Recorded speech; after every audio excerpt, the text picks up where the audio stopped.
Shadow Hearts was, in a word, messy. Poor circumstances nipped at the heels of Sacknoth's sophomore game from its inception. The company's first title, Koudelka, may not have sold particularly well, but it did establish a strong, confident identity for a new series. Combining grounded historical realism with supernatural and RPG elements, it stood out as unique among the droves of RPGs it was competing with. However, it wouldn't be enough to keep Sacknoth CEO and creative head Hiroki Kikuta invested in the company's work.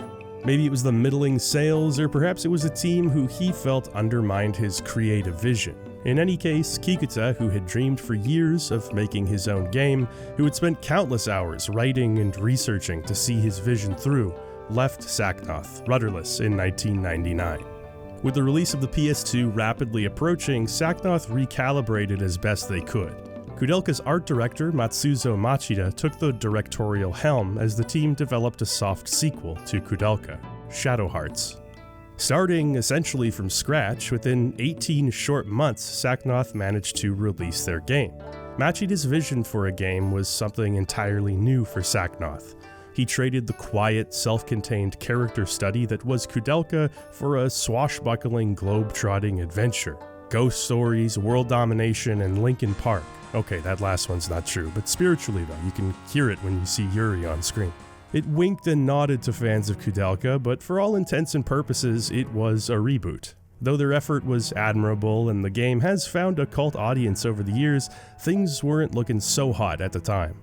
Many saw the PS2 as ushering in the era of real-time 3D graphics. So when Shadow Hearts, with its pre-rendered visuals, pulled up to compete directly with the highly anticipated Final Fantasy X, well, it didn't turn heads. Combining this with a strangely paced story, underbaked gameplay mechanics, and a tone wildly at odds with its predecessor, and Shadow Hearts never found much by way of critical or commercial success. Sometimes in life, circumstances beyond our control lead to lousy outcomes. You may wonder what could have been done differently, and sometimes there are no easy answers to those questions. Sometimes you have to accept the reality of the situation, put the experience in your toolkit, and move on. It's a story all too common in the games industry. Sometimes though, every once in a little while, the stars will align and we get another chance. Sometimes we blow it, but sometimes that second chance is the best thing that ever could have happened. Back in the early 2000s, there was a veritable gold rush of Japanese publishers throwing money at developers and seeing what would happen. It was the age of the mid-budget game, and out of it came some bona fide classics. After the release of Koudelka, Sacknoth's parent company was undergoing financial difficulty. They were acquired by Aruze, a company best known as a manufacturer of pachinko machines. Once Shadow Hearts had released, Sacknoth was formally absorbed by Aruze, who hadn't published a single non-pachinko game on any console. Business was business for Aruze, and maybe that was the best thing for Sacknoth, which was renamed Nautilus as part of the acquisition. Sometimes it's better to have cigar-chomping executives throwing money at you and crossing their fingers, not knowing what the hell a video game is, as opposed to a busybody who will trample on your creative vision thinking they know better. That was Frank Zappa who said that. Your dad's got a poster of him in the garage. He doesn't even like his music, he just thinks Frank looks neat. The resulting game to this day holds a reputation as one of the all-time great sequels in RPG history. Shadow Hearts Covenant would come to define the series. No longer trapped at an awkward stage of identity crisis, Covenant knew what it was and what it wanted to be. While not a commercial hit on the level of your Final Fantasies or your Dragon Quests, the game galvanized a sizable fanbase and was seen as a success by those cigar-chomping executives at Aruze. Despite its relatively obscure status, it's hard to find a conversation about the PS2's best RPGs without Covenant being mentioned. Is its reputation warranted? Does it deserve to be held in such esteem? How does it compare to its predecessor? From the moment I finished Shadow Hearts, I've been excited to dig in and answer these questions, among many others. If you're not familiar with the first game's story but wish to be, short of playing the game, I recommend checking out my video on it and Koudelka. But without further ado, let's explore Shadow Hearts Covenant.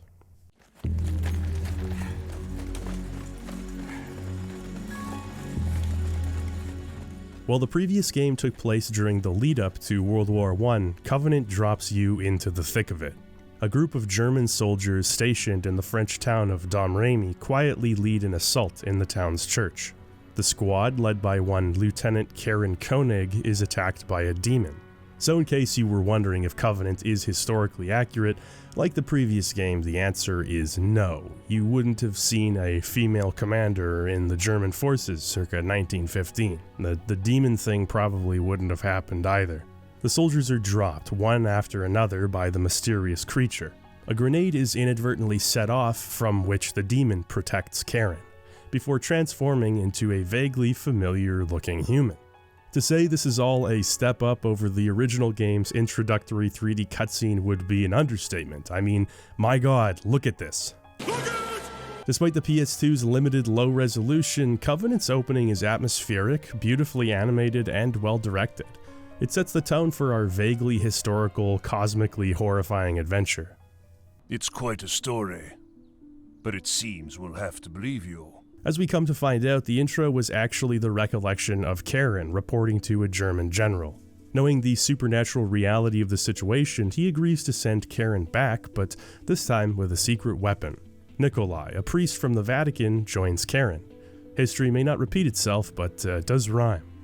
Before heading back to Domrémy, Nikolai and Karen stop at the Vatican for some exorcism supplies. Ah yes, just a quick stop at the Vatican on your way from Germany to France. My god, Nikolai, couldn't you have just brought it with you? These supplies are kept in the haunted Aponia Tower, full of evil spirits and what have you. This all serves to introduce the core gameplay to you, and there is a lot to introduce. Let's get this out of the way. Covenant's battle system is significantly more complex than either Shadow Hearts or Koudelka. They really took a kitchen sink approach to this game in terms of combat mechanics. As such, it's not so easy to explain without the context provided by the game and its characters, how they play. So I'll talk more in depth about the combat shortly. It's worth noting now though that it's an iteration on the previous game's system as opposed to a complete overhaul, as that game was to Koudelka. They did bring the victory theme back from the last game, which I'm happy about.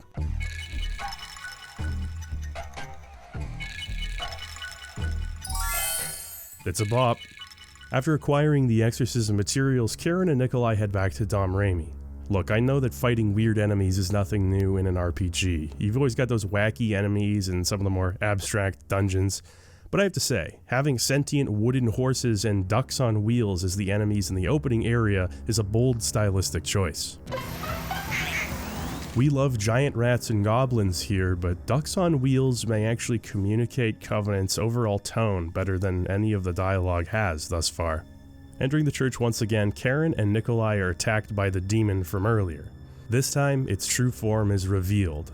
Godslayer Yuri Hyuga, the protagonist from the original game. In case you need a refresher, Shadow Hearts ended with the destruction of the Meta-God, a celestial lifeform brought down to Earth by Cardinal Albert Simon. Simon's intention was to purge the Earth, but he regretted those actions in his final moments. It seems that Nikolai wanted to bring the Cardinal to justice himself. I'm glad to finally meet you, the man who stole my prey from me. No offense, man, but I just saw you doing 6 damage to the first boss. I feel like Meta-God's a bit above your pay grade right now. In any case, Nikolai belongs to a secret society called Sapientes Gladio. You'll be hearing this name many times before the credits roll in Covenant, but for now the group's intentions are ambiguous. For Nikolai's part, it seems that killing Yuri, the demon of Domrémy, is a priority. He stabs an artifact called the Holy Mistletoe into Yuri, causing him to go unconscious and showing us a dream sequence that fills in the blanks between this game and the first, in an admittedly confusing way. Let's get the broader strokes out of the way. In Shadow Hearts, you could get one of 2 endings depending on whether or not you completed a certain side quest. Throughout the game, Yuri, who's cursed, develops a relationship with an exorcist woman named Alice. She's at first standoffish, but ends up falling in love with Yuri, and, well, to make a long story short, she ends up offering her soul in exchange for Yuri's curse to be lifted. The effects of this can be undone, resulting in the good ending where Alice and Yuri live happily ever after. But this ending is not canon. Like Shadow Hearts to Koudelka, Covenant follows its predecessor's bad ending. Alice's soul is sacrificed and she perishes as a result. In the 2 years since, Yuri has lived a quiet life in Domrémy. Here he's become acquainted with a retired puppeteer named Geppetto. He's Alice's uncle, a widower that's seen his fair share of loss. In addition to losing his own wife and daughter, he watched Yuri dig Alice's grave with his own hands, an act not unlike the digging of his own grave in Shadow Hearts. In addition to Geppetto, there's a young girl named Jean and her pet dog, Blanca. It's clear that Yuri sees Jean as a sister and cares about her. He cares about the whole village. He resolves to protect it from German soldiers, assuming this role as the demon of Dom Raimi, although Geppetto suspects ulterior motives. Sounds to me like you're just looking for a place to die. What's confusing about this sequence is that when Yuri comes to, Jean has died. She was being held hostage, then Yuri was stabbed with the mistletoe, and then he wakes up and she's dead, and they don't show or explain what happened. Yuri and Geppetto just kind of quietly accept it without really acknowledging it. Yuri is a real badass dude, but he's not above showing emotion towards people he cares about. Jean has more of a part to play throughout the story, yet I can't help but feel that this introductory section could have been handled a bit more gracefully. You might think this sets a precedent of clumsily handled serious scenes, but this is actually an exception rather than the rule. The mistletoe has sealed Yuri's demonic abilities, among other, as of yet unknown, consequences. This is the primary factor driving Yuri to begin another journey. It's also a nice little diegetic way to reset him back to level 1. I mean, he killed a god in the last game. Where do you go from there, right? With Nikolai having betrayed Karen, she joins Yuri, Geppetto, and Blanca as they resolve to uncover the mystery of Sapientes Gladio and hopefully deal with the mistletoe problem. This is where the story of Covenant really begins to fall into place. The introduction of Nikolai as a leading character role was a fake-out, and Yuri takes the helm once again. The characters, unlike the previous game, are fully voice-acted, and this alone helps sell the chemistry between characters. What really elevates the cutscenes, though, is the real-time 3D graphics. Shadow Hearts' pre-rendered backgrounds maintain their own unique charm, and they will be missed. The thing is, the game was severely limited in terms of cinematic direction. Especially coming off Koudelka, there was a stark difference in the game's ability to communicate tone and bring characters to life. Story sequences play out in front of a static background image while text-based dialogue does the heavy lifting. This is no longer the case in Covenant, which is chock full of downright Final Fantasy quality cutscenes, over 6 hours of them. It's a remarkable bump in production quality, and it's noticeable immediately. As for the voice acting, it's entertaining. There are some recognizable voices here, such as Carrie Walgreen, who plays Karen. Is he human? Or maybe...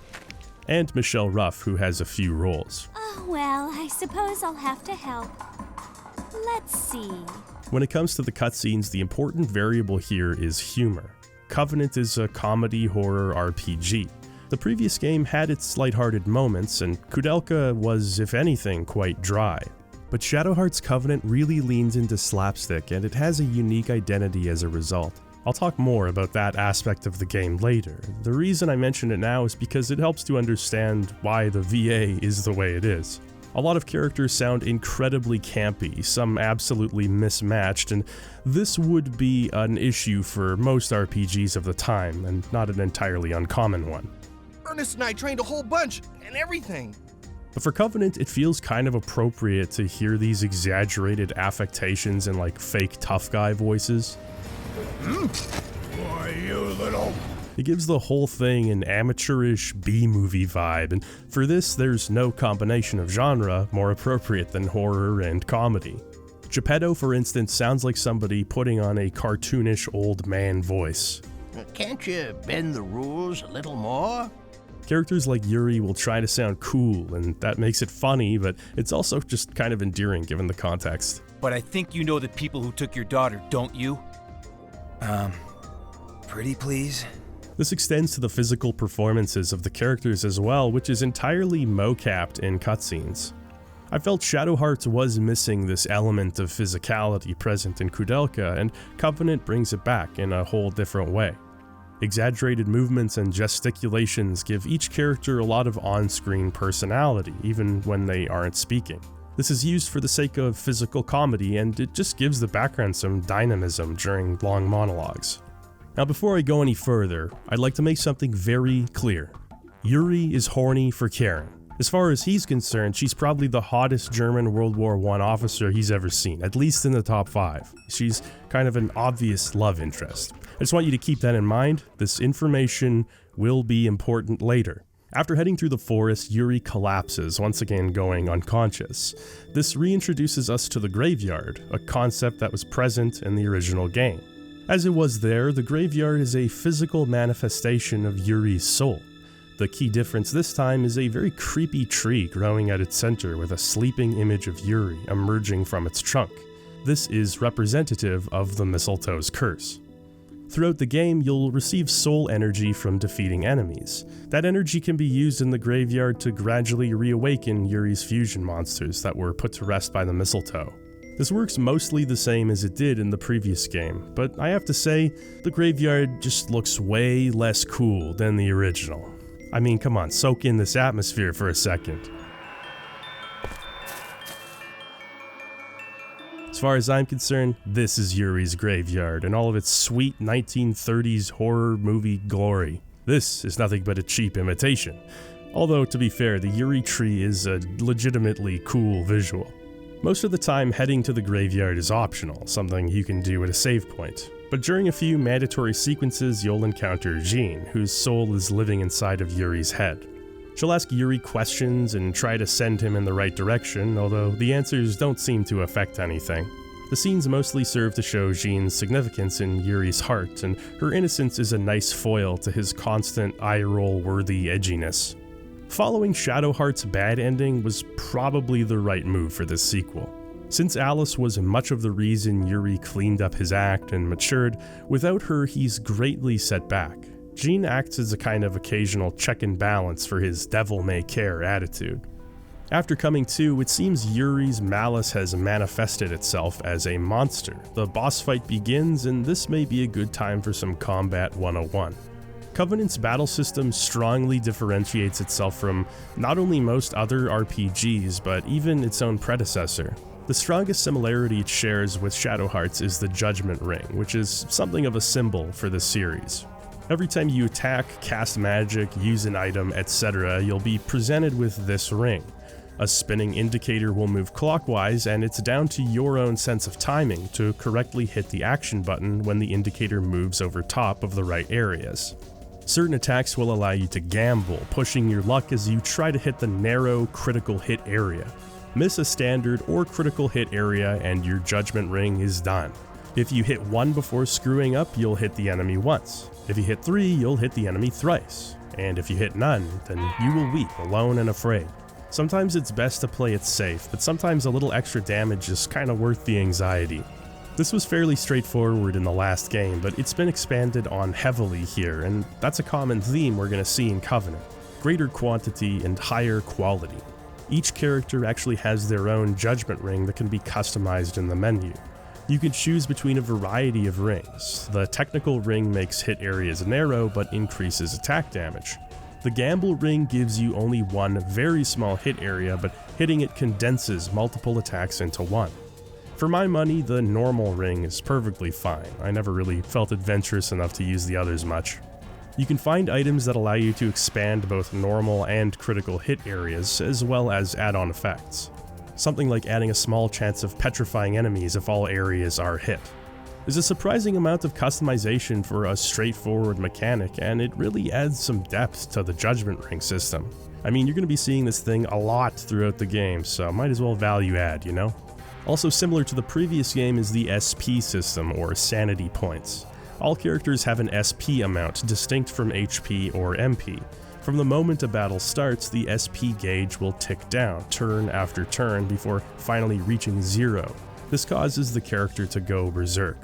In Yuri's case, its implementation is a bit more complicated. Transforming into different fusion monsters will have a flat SP cost per turn, with higher level monsters consuming greater SP.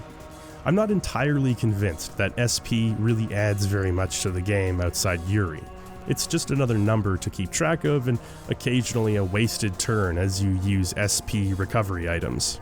Our own party is weirder than the enemies we face, so I don't know if it makes sense for their sanity to drain so quickly. Outside of the Judgment Ring SP infusions, much has changed in the battle system. On a superficial note, the battles look about 100 times better than they did in the original, which was quite ugly in some cases.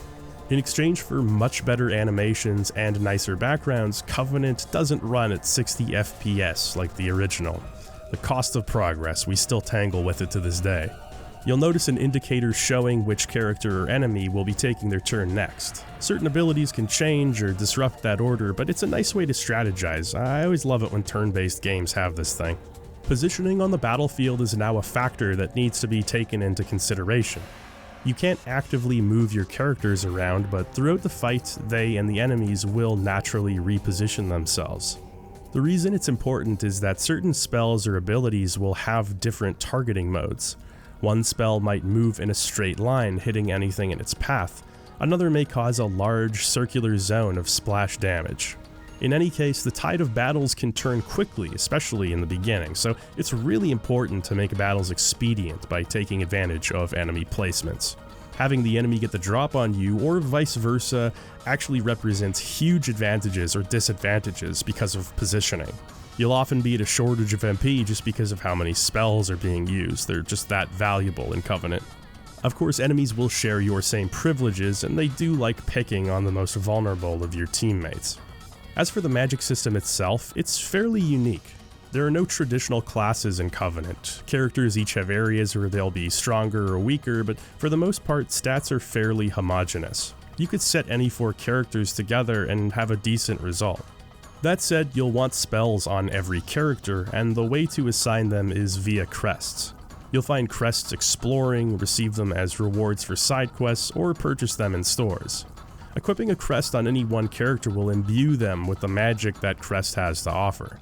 As I understand it, there's only one of every crest in the game, so it's real important to be thorough when exploring the world. You don't want to miss these. Each crest has a different equip cost associated with it, a resource each character has a limited amount of. You can't just pile every new crest onto a character, you have to pick and choose. Unfortunately, assigning crests via the recommended button seems to result in the game just arbitrarily choosing the crests with the highest equip costs.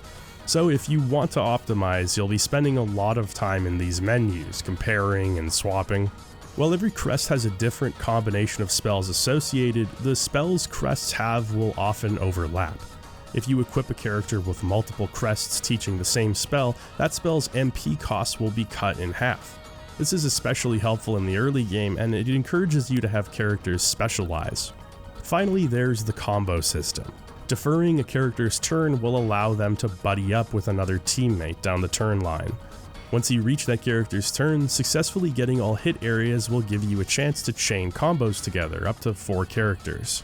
But be warned, if you miss even one hit area, or you don't press the combo button in time, the combo will be forfeit and all of those characters' turns will be lost, like tears in rain. It's a very bad feeling. The upshot is that these combos will add extra damage to attacks, more and more with each successive character. It can be a pretty ridiculous bonus, you just have to make sure you don't fuck it up. While selecting regular attacks or combo attacks, you'll be prompted to choose a hit class: standard, high angle, knockdown, or hard hit. Depending on the weight and type of the enemy, you can do some extra damage by choosing an appropriate hit class. As much as it seems things have changed from the original game, this is really only the tip of the iceberg. Each character will have their own unique systems and contributions to battles, and we'll explore those as they become relevant. Hopefully this is a decent introduction to the battle system. In my opinion, it's one of Covenant's best features.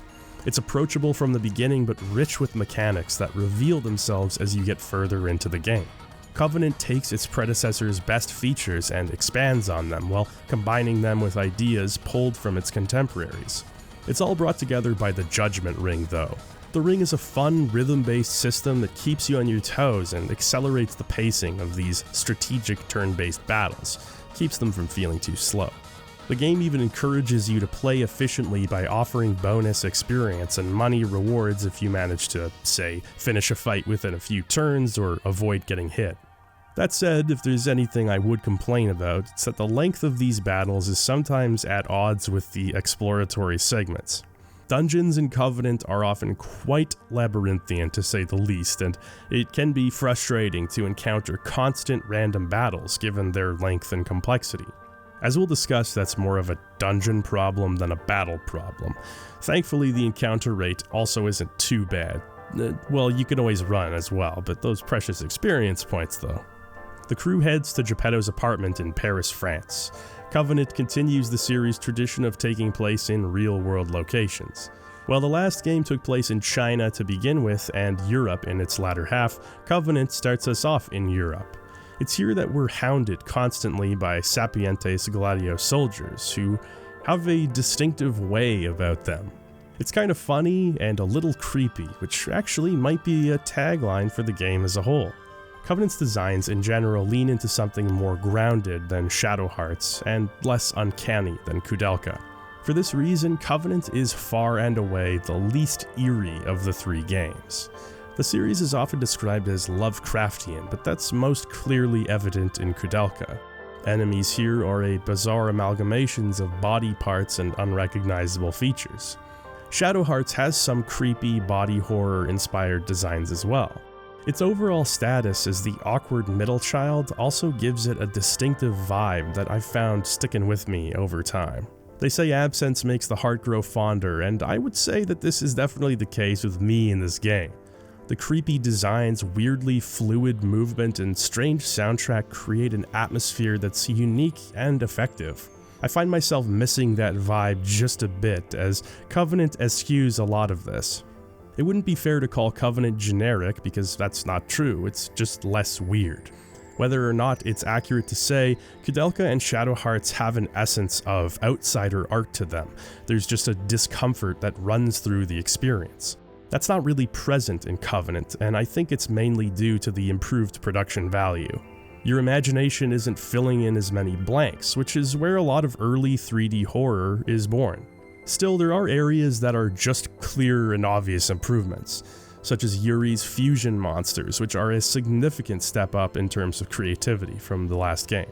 Perhaps it was necessary. As budgets grow and visions become clearer, the rough edges are cleaned up. The thing is, sometimes you learn to love those rough edges and you miss them when they're gone. With no real leads, Yuri decides he'll take the group to the world's most learned man, Roger Bacon. Good old Roger Bacon. In Koudelka, he was just an insane old man, then later he becomes a lovably insane old man. That's character development. Anyway, at 700 years old, he's a veritable font of useless old man ramblings, some of which might cover Sapientes Gladio. Of course, before heading to his house in Wales, we've got to leave the city first, and that means it's time to navigate the subway tunnels. This is the most brutally honest introduction to a game's dungeons I've ever seen, for better or for worse. Now, Covenant's dungeons are by no means terrible, but they are mighty time-consuming. They're light on puzzle solving, but there's enough brain power required to keep you from getting bored. The question I ask you is this: would you rather be bored, or would you rather be frustrated? Neither is not an option, and Covenant assumes the latter.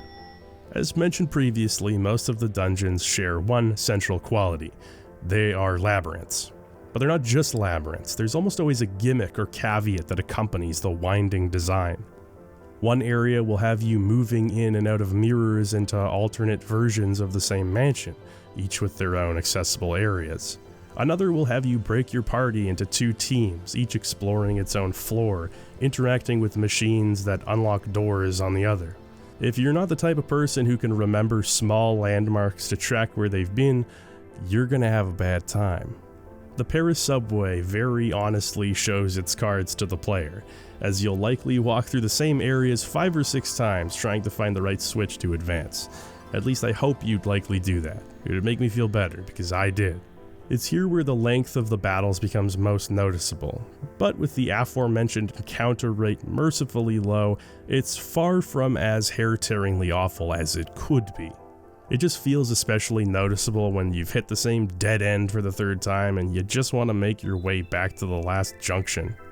We're introduced here to Lenny, an operative for Sapientes Gladio and kind of a minor antagonist.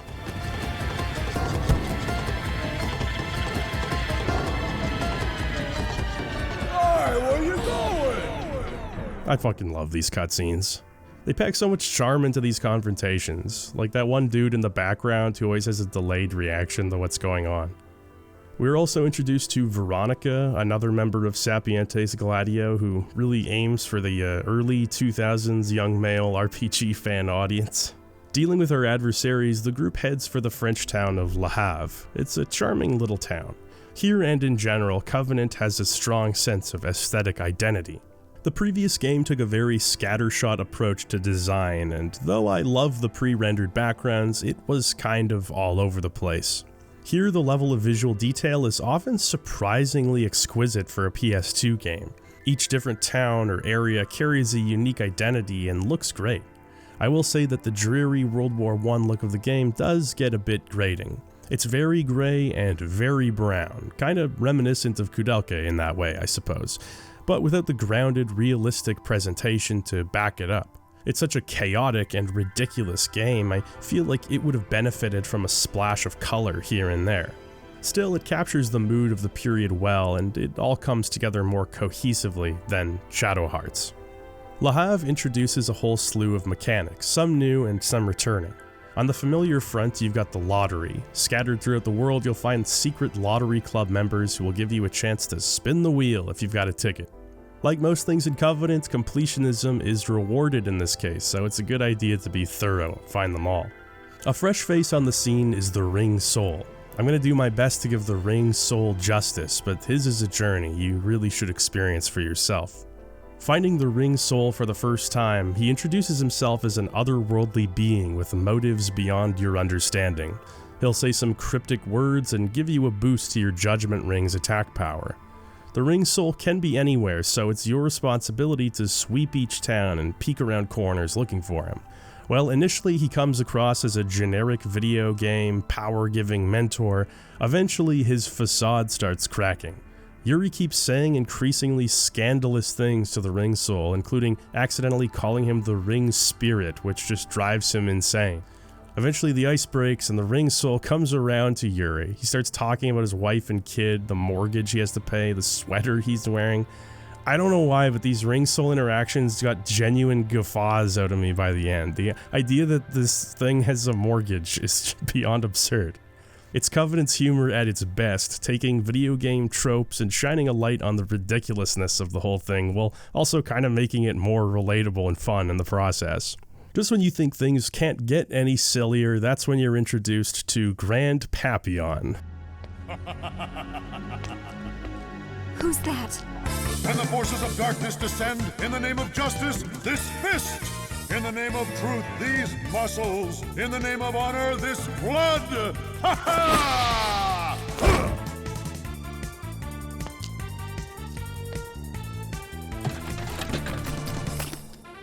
Champion of truth and justice, Grand Papillon, ready to fight all evildoers!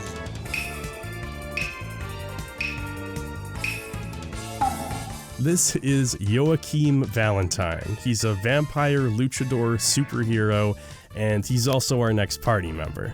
He tags along because some local children are kidnapped and we all agree to save them together. This involves beating up some mafiosos in a wine cellar, that old JRPG trope. Afterwards, he stays with the group because he sees them as an opportunity to, get stronger or something like that. Don't expect the greatest rationalizations for more party members in Covenant. Anyway, it goes without saying that Joachim is completely outrageous. That theatricality makes him one of the most immediately likable party members, in my opinion. In general, the cast is quite two-dimensional save for Yuri. This was a problem I had with the previous game, and it's not fixed here, although it is improved.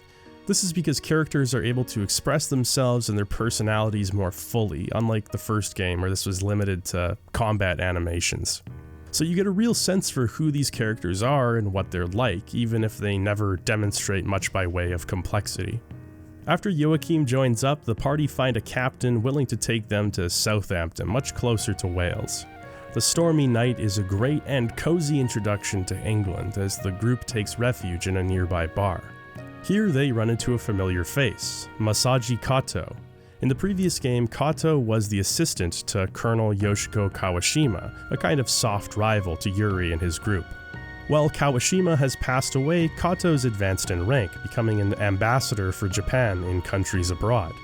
He's also owned the chin and become a pure, unadulterated Giga Chad, complete with voice work by Jamieson Price and the coolest non-evil cape ever donned. Japanese Imperial Navy, Special Agent Masaji Kato.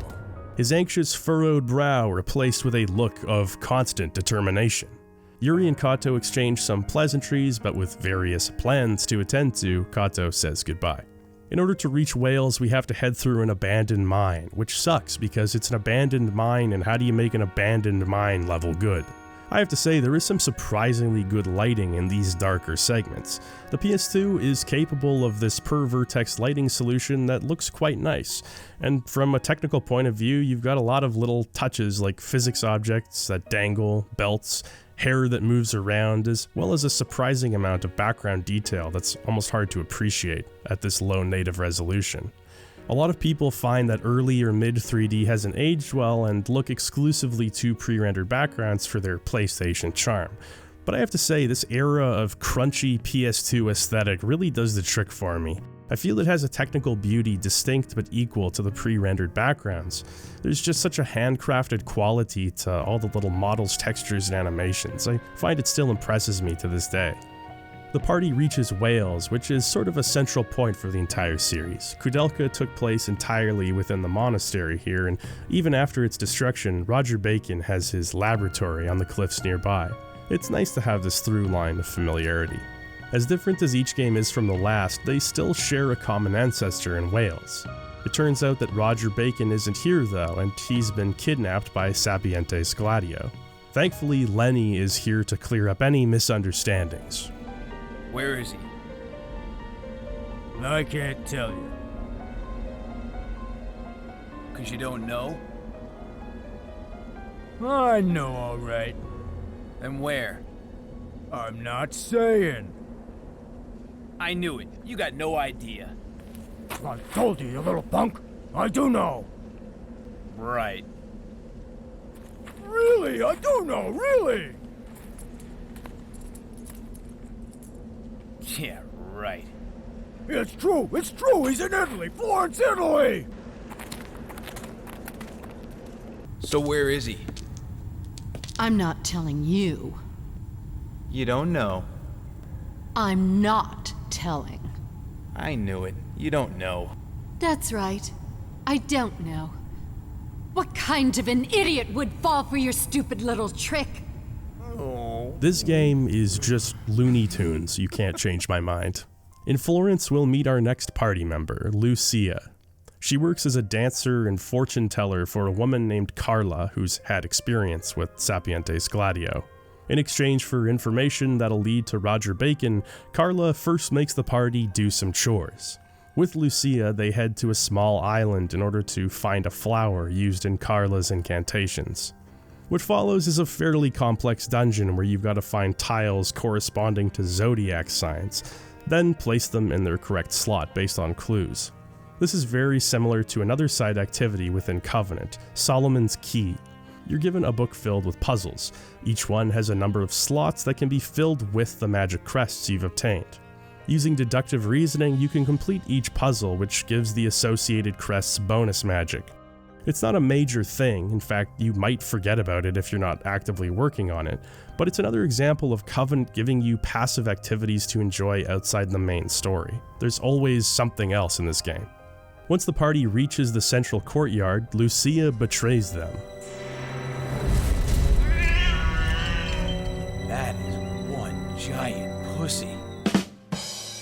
So yeah, you gotta fight Andre, who I was really hoping would join the party in some capacity afterwards. Unfortunately, Lucia just apologizes and you keep her. She and Carla thought the party was Sapientes Gladio for some reason. I don't really understand the rationale here, but in any case, Carla tells you where the Secret Society's hideout is and sends Lucia on the journey with the party, also just because. Making your way through the Gladio hideout, it becomes clear that Covenant's structure has a lot in common with Shadow Hearts 1. Both games kind of feel like TV shows or film serials, with each new location on the map representing a fun little self-contained episode. You'll meet new characters, fight old adversaries, and solve immediate problems while advancing the larger plot. It all feels fun and lighthearted, and it makes Covenant a very easy game to pick up and put down. Doubly so when you consider there's a glossary that can fill you in if you forget something. Reaching the heart of the base, we find that Bacon isn't actually here. Instead, we run into our old friends Nikolai and Lenny making their escape.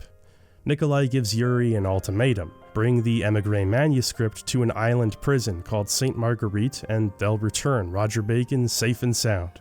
For those who don't know or remember, the Emigre manuscript contains the secrets of life and death. Its misuse has brought back several people from the dead. It never seems to work out though. In Koudelka, the manuscript just serves as an esoteric instruction manual. That's why I'm here, to try to convince Patrick to drop his dangerous experiments and return the Emigre document to the Vatican. By Covenant, it seems the book is one of several that has literal time-space bending magic powers associated with it. Yuri and Bacon hid the book in the ruins of Nîmes, which means we've got to go through those ruins to get it back. This is a very extensive, multi-layered dungeon with a lot of puzzles. The thing about Covenant's puzzles is that they involve trial and error. You don't usually just mess up and continue where you left off, you mess up and have to start again from the beginning. There are some difficult combat encounters at this stage in the game as well, which makes the entire affair feel quite punishing. You could easily spend 2 hours or more dealing with a Nîmes, which, when it comes to RPG dungeons, is quite long for my taste. It just feels exhausting. Reaching the center of Nîmes, the party finds the book. This tempts Yuri to bring back his deceased lover, as it has tempted so many others. The book. To bring back the dead. Come on, Yuri, you saw what happened last time. You don't want Alice to become a giant praying mantis woman, do you? Do you? Yeah. Book in hand, it's off to St. Marguerite Island, which is an interesting dungeon purely due to the variety involved in getting through it. First of all, you play as Blanca in certain inaccessible areas. The party sends Blanca as captured at one point, and Veronica will randomly pick a party member to be tortured. Don't even think about using auto fire, or I'll know. There's a fun vision cone-based stealth section where Blanca has to free the party, preferably without being spotted. You gotta peek around corners, avoid stepping on noisy terrain, try to find keys in short time limits, that kind of thing. I enjoy it as a change of pace, even if it is pretty damn difficult to pull off. The party members are freed and face off against Mega Lenny as a final challenge, and ultimately come out on top. You got me. Lenny, my boy! Roger Bacon is freed and can finally catch up with the party. Roger Bacon! Yes, master philosopher, alchemist, and eternal love god! Oh! The humor in Shadowheart's Covenant is hit and miss sometimes. There are parts that are very funny. I don't usually laugh out loud when I'm watching or playing something on my own, but this game got me multiple times, which is impressive. You should see my face when I'm playing Borderlands. It's like I'm at a funeral. I'm gonna need their badonkadonks first, and they got stolen by the bandits a few days ago. Go get them! The absurdism is legitimately funny, and a lot of the character overacting is eye-roll worthy but enjoyable. Bacon jet lift off! Bacon jet? Some of the wordplay or drier humor doesn't quite land with me, and that's likely because translating humor across cultures is extremely difficult. This particular localization was headed by Jeremy Blaustein, who's a legend in the field. Having done games like Metal Gear Solid and Silent Hill 2, I mean, enough fucking said. He's gone on record saying Covenant was one of his favorite projects, and it's easy to see why. He clearly had a lot of fun interpreting its lunacy. It's no secret that the humor, particularly the slapstick elements, are cranked up in Covenant. I think this works more often than it doesn't. The game usually provides some breathing room during serious story segments, which is a level of restraint you might not expect from Covenant.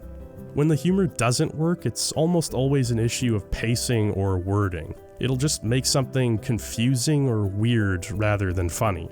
Also, just to get this out of the way, because you can't really ignore it, there's a lot of gay characters like the Majamel brothers where the joke will just be, hey, look at how gay they are, or, oh, look at this gay guy wiggling his ass in front of the camera. Isn't that gay? Covenant, like many other games, is the product of its time and circumstances. Your mileage may vary based on sensibilities.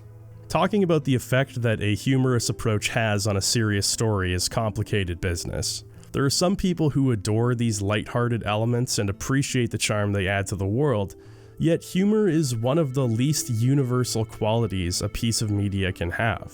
One person's amusement will cheapen the experience for another.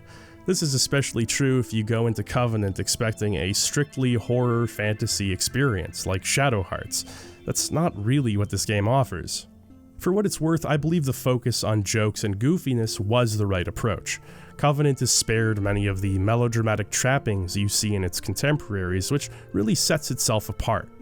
It's clear that Saknoth were tentatively moving in this direction after Kudelka, and with Covenant, those steps have become confident and steadfast. The game humbly introduces itself as a story to be taken with a grain of salt. In accepting that, its sincere moments feel impactful rather than overbearing. Speaking to Roger Bacon about Sapientes Gladio reflects a familiar story to the last game. They started as a noble group formed by early Christians trying to break down barriers between races, but eventually the presence of a new leader transformed the group into a power-hungry organization. A leader named Rasputin. From Bacon to Rasputin, the series' fascination with history's enigmatic figures continues. If you don't know, Grigory Rasputin was a real-life guy present during the twilight years of the Russian Empire. Who he was and what he did exactly has been disputed over the years. He supposedly healed the Emperor's son, Alexei, of his hemophilia. Some people said it was faith healing, some people said he was secretly dosing him with aspirin, which was a new wonder drug at the time. Some people said he didn't heal him at all. If you want to see a high quality and accurate dramatization of his life, check out the Hammer film Rasputin the Mad Monk. Here is the amazing true story of the man whose evil genius still fascinates the entire world. But can they kill this man possessed by superhuman powers of evil? I am misleading you. True story. There have been many scandals and mysteries surrounding the man. What is the truth behind the story of Rasputin's legendary footlong member? And having him be the leader of Sapientes Gladio in this world is kind of a stroke of genius. Covenant seldom plays up the historical angle, which I think is a weakness of the game. A lot of the time it feels like it could take place in the 1700s, 1900s, or the 2000s. After that intro, it doesn't really do much with the World War I setting. There's supernatural stuff, crazy technology, and modern character design. Feels more like a Shin Megami Tensei game than a period piece. But having this eccentric real-life historical figure as the leader of a secret society really adds a fun element of alternative history to the game. It grounds the story in something familiar while still having plenty of room to go balls to the walls with the narrative. It's something I wish I saw more often from Covenant. While Rasputin may have cozied up to the Romanov family, their daughter Anastasia has her doubts. So yeah, you play as Anastasia Romanov.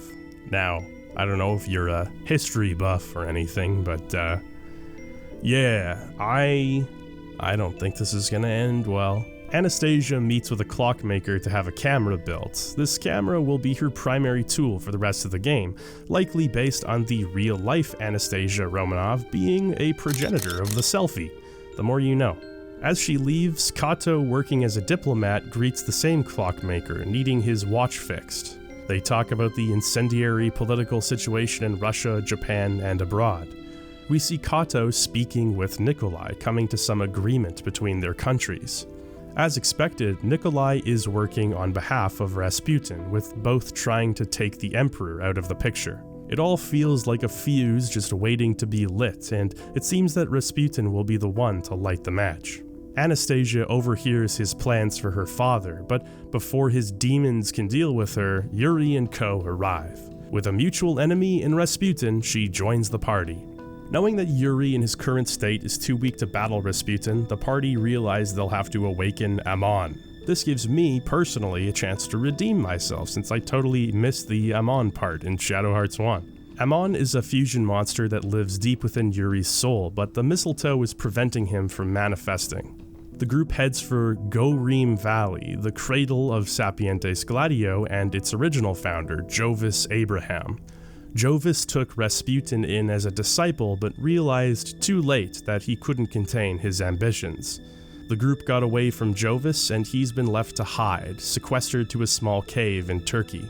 His relationship with Rasputin rings familiar to Roger Bacon's with Cardinal Albert Simon from the previous game, who became extremely powerful and took on Roger's name. It seems that Rasputin has communed with a demon named Asmodeus and been given great power as a result. In order to reawaken Amon to face Asmodeus, Yuri must face a difficult trial, one that Karen opts to join him on. There's been some lovey-dovey stuff between the two, a little hanky-panky, but with Yuri still mourning Alice, the distance between him and Karen is palpable. Despite this, he welcomes her help in the trial. This acts as another dungeon, complete with a boss fight against Amon. The boss theme that plays here is one of the coolest and strangest songs in the game.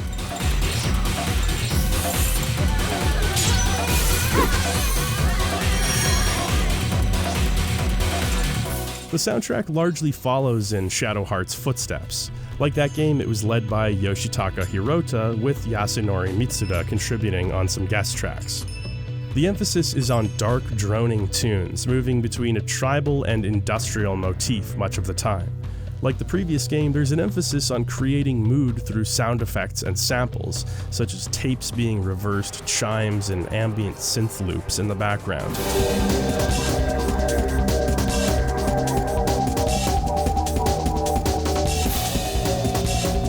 There's also these heavily distorted vocal tracks used in a lot of battle themes, which remind me quite a bit of Shin Megami Tensei Nocturne.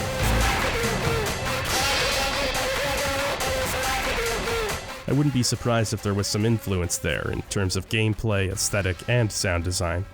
Now, there are a lot of more traditional RPG tracks here as well, no surprise there. As cool as much of it is, I have a few issues with Covenant's soundtrack. The first of those is Town of Twilight.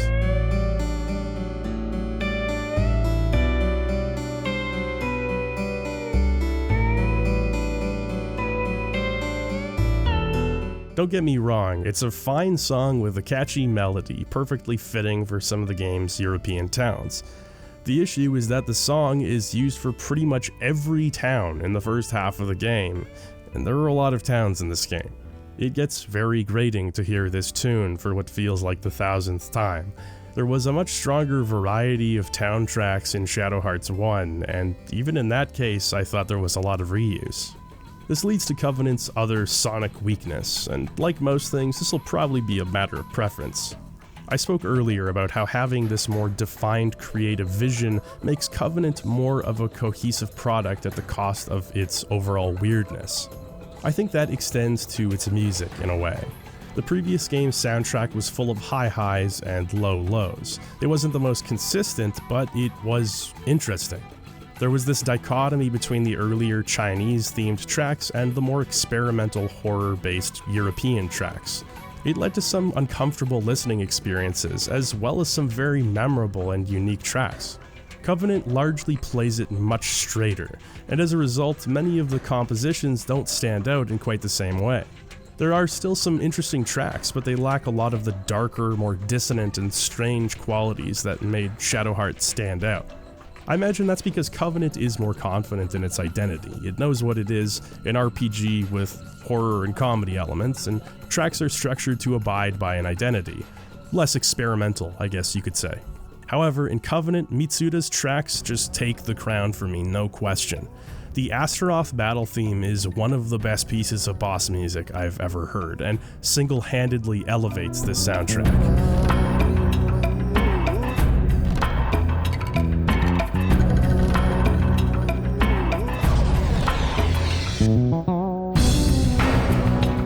It is a beautiful piece, dark and atmospheric, and it commanded my attention the first time I heard it. Overall, a very solid soundtrack that achieves what it sets out to do. Do I miss some of the unorthodoxy present in Shadow Hearts? Yeah, in looking back I do a little bit, but there's still some bangers to be found here, and it stands out quite a bit among other RPGs of the time. I could probably go the rest of my life without hearing Town of fucking Twilight again though. After completing the trial, Yuri in his own mind goes on to meet Cardinal Albert Simon.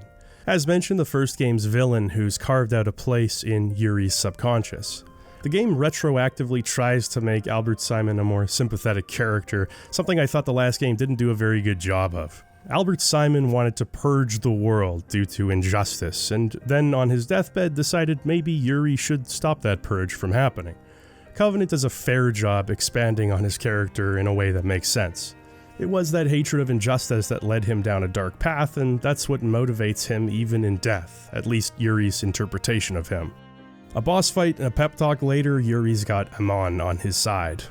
After an escalating series of confrontations with Rasputin, we get a pre-rendered CG cutscene, which is shorthand in this series for shit is about to hit the fan. Lord Rasputin. What is the truth behind the story of Rasputin's legendary football member? It's true. But don't be discouraged. In this case, continuing this channel's long tradition of covering games in which a giant otherworldly structure rises from the ocean. The castle of Idar Flam. Rasputin's mind and body have been all but hijacked by Asmodeus at this point, as he desires nothing less than the total destruction of all life on Earth. And with a throne room like this, Nikolai's gotta be having his "are we the baddies" moment. In fact, Nikolai is the Tsar's illegitimate son, and everything he's done up to this point has been with the goal of inheriting Mother Russia. Let's see, what year is it now? 1915? I would wait on that, Nikolai. It's probably not a good time to inherit Mother Russia. Idar Flam as a dungeon has a real climactic feeling to it. Rasputin is a reasonable big bad, Yuri has seemingly overcome the mistletoe's curse and harnessed Amon's power. A lot of these things seem to be pointing to this as a conclusion. Now there are loose ends of course, such as whatever Kato is doing, but you feel like you're being pumped up here. Moving through this slimy flesh castle, fighting slimy flesh things, the build up to this confrontation is reminiscent of Shadowheart's final act. And what a confrontation it is. Rasputin's final form is wild, certainly feels like a callback to Kudelka's body horror designs. Defeated at last, Rasputin reveals that Nikolai has returned to the Vatican. Remember that haunted, evil, spirit-filled Apoinia Tower from the intro? Nikolai plans on releasing those evil spirits into the world. And so, it's back to where it all started, climbing the tower once again, and confronting Nikolai. He now reveals that he too has been possessed this entire time. Astaroth, who stands alongside Amon and Asmodeus as one of the three, the AAA as it were, he releases the malicious spirits and fights the party. This is where that awesome boss theme plays, by the way, so you almost don't want this fight to end.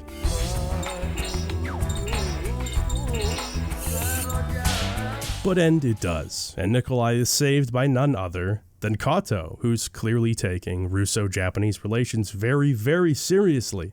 He takes Nikolai with him and thus ends the first half of the game. Yeah, it's a 2-disc game, you knew that, didn't you? Covenant is longer than Shadow Hearts 1, a lot longer. If you do side quests, it's reasonable to expect this game to last maybe upwards of 70 hours.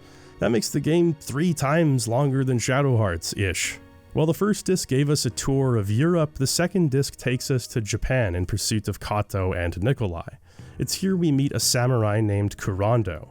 He's tasked with keeping watch over a young princess who's kidnapped shortly after her introduction. The party agrees to help him get her back, which makes Kurando our final recruitable party member. Now, this is a pretty motley crew. The party members in this game have very distinctive personalities and even unique playstyles. Now that we have everybody present, it seems like a good time to look at all these characters, who they are and what separates them mechanically. First of all, Yuri. There's not much to say about him that hasn't already been said, but Covenant expands on him in some interesting ways.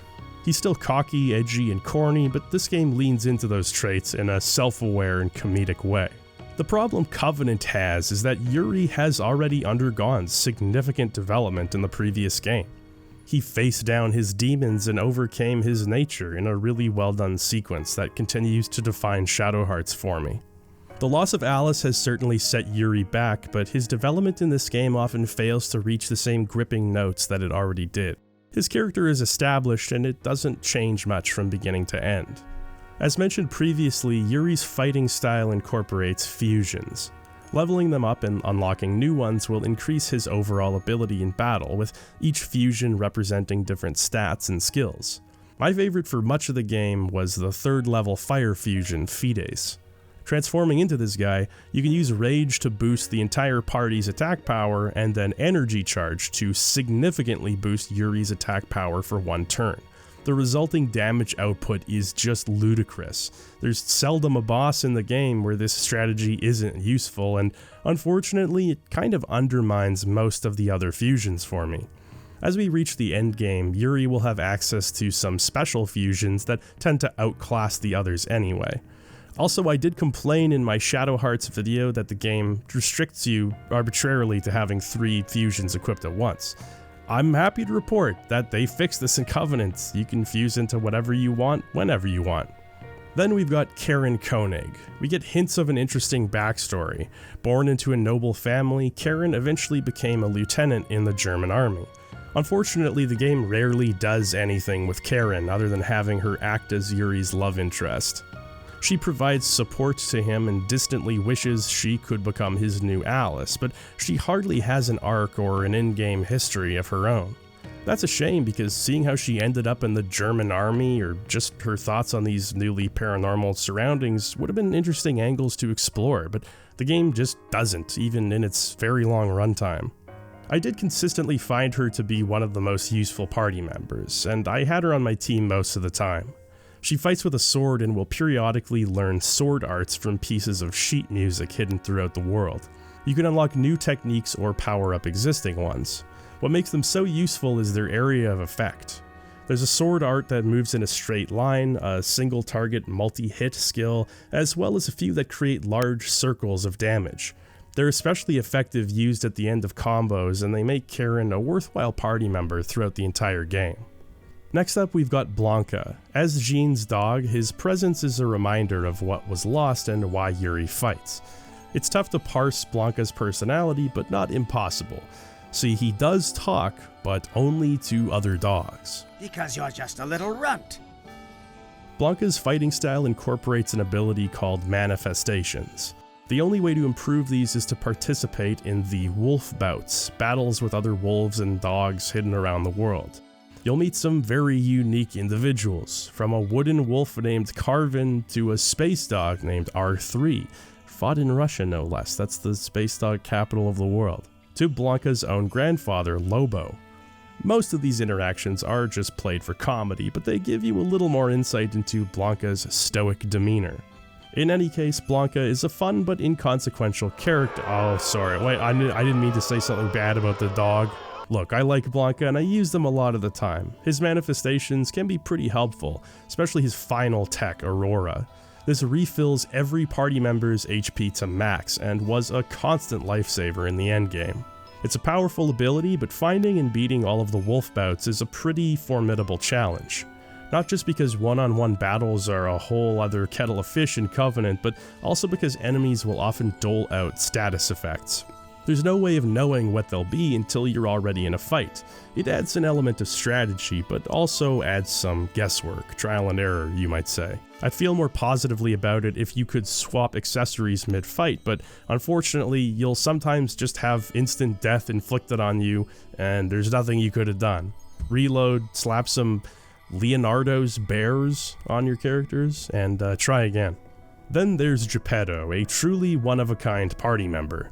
He's something of a mentor for Yuri, although their levels of maturity are about equal. Geppetto and Roger Bacon are often at odds over who gets to be honorary grumpy old man, which is extra funny when you consider that they have the same voice actor. What are you talking about? Ah! It doesn't look like his bones are broken. Hey, you old goat, watch out where you're touching! Geppetto's focus is less on physical techniques and more on magic. See, Geppetto's weapon is a marionette doll called Cornelia after his late daughter. Switching out which dress she's wearing affects her elemental strengths, and making new dresses will unlock new abilities. In order to make a new dress, you have to find a stud card and give it to Pierre, who's inspired by its energy, I guess. I don't know. Anyway, having access to all of these different casting techniques makes Geppetto a pretty formidable mage. After Geppetto, there's Joachim. He is a very what you see is what you get type of character, but what you see is a vampire luchador superhero, so what you get is actually just the best. His layers of absurdity fold into the gameplay itself. First of all, you've got Joachims. Depending on certain factors related to how many battles you've fought, Joachim can randomly transform into a few different characters. The first is the Golden Bat. This form has low HP and can't use abilities, but its attack damage is very high, making it a glass cannon. Next, you've got his invisibility form, which just prevents him from being targeted by an enemy. Finally, you get his superhero form, the Grand Papillon. This is the Holy Grail, turning Joachim into a terrifying killing machine. Again, it's largely random, although there are precious few items that can induce these different transformation states. Aside from his transformations, you've also got his muscle arts. See, Joachim is a manly man who learns the ropes from other manly men of manly stature. Meeting with the famous wrestler, the Great Gamma, Joachim can learn some very powerful wrestling techniques. The animations for these are completely ridiculous and a joy to watch. Like all techniques, the judgment ring to pull them off becomes more complex as they deal more damage. The last thing that separates Joachim mechanically from the rest of the crew is his method of acquiring weapons. Most team members can just have their newest weapons purchased at a vendor, but this is not the case for Joachim. He's a man on the edge, ever pushing himself and refusing to settle. That's why the only weapons he uses are giant pieces of furniture or scenery that you bump into while walking around. He might suddenly decide to use a locker or the MC's desk at a wrestling arena. I thought Geppetto's puppet was the weirdest weapon I'd seen in an RPG, but Covenant broke its own weirdness record several hours later when Joachim found a frozen tuna and decided to use it as a bludgeoning weapon. In case it's not obvious, you really have to explore in Covenant, and I mean really. Any NPC could have a sword art for Karen. Any decorative object in the background could be Joachim's next weapon. As for Joachim's character, well, unsurprisingly, he's not too deep. You find out later that he's actually the brother of Keith Valentine from the previous game, although this information is mostly just here to create some connections. Keith had begun a long vampiric slumber during the credits of Shadow Hearts. Apparently he woke up not too much later and became the president of the Lottery Society. Rise and grind, the Valentine family is characterized by ambition, what can I say? Even though Joachim remains a mostly surface-level companion, I enjoy his escapades with Anastasia, and I'd say he's the most immediately likable character. It's hard not to smile when this big galoot is on screen. He's also a physical damage powerhouse, which makes him real useful as well. Next, we have Lucia, probably the companion I'm most sour about. She starts off trying to kill us, that kinda just leaves a bad taste in my mouth. From there, her character does precious little to win the player's favor. She's just an airhead, that's the gist. And look, Joachim's kind of a himbo, but he's fun, he's ridiculous, he means well. They sure caught us. Lucia's entire character is just being dumb. She adds nothing to any scene she's in, and as far as I'm concerned, she's just the most forgettable party member. Her playstyle is kind of interesting though. There are a few wrenches that spice up Covenant's system. The first is her tarot cards. Like the other party members, she has her own collectibles in the form of these cards, which are automatically shuffled into a deck when found. Using a tarot card in battle is an extreme game of risk versus reward. There are middling effects you can incur, like boosting your character's SP or slowing enemies down. Then there are more extreme consequences. You can cause the death of all your party members suddenly without fanfare. You can also potentially cut a boss's HP in half during your first turn, so Lucia is going to be the gambler's character of choice. She certainly makes the game more interesting and also more frustrating. In addition to tarot cards, Lucia also has her aromatherapy abilities. Finding different types of oils, you can combine any two to create a positive buff for your own party. The only way to know which combination does what is to experiment, although it's almost always worthwhile. This, like tarot cards, can only be used once per battle, so you really have to make the most of her while you can.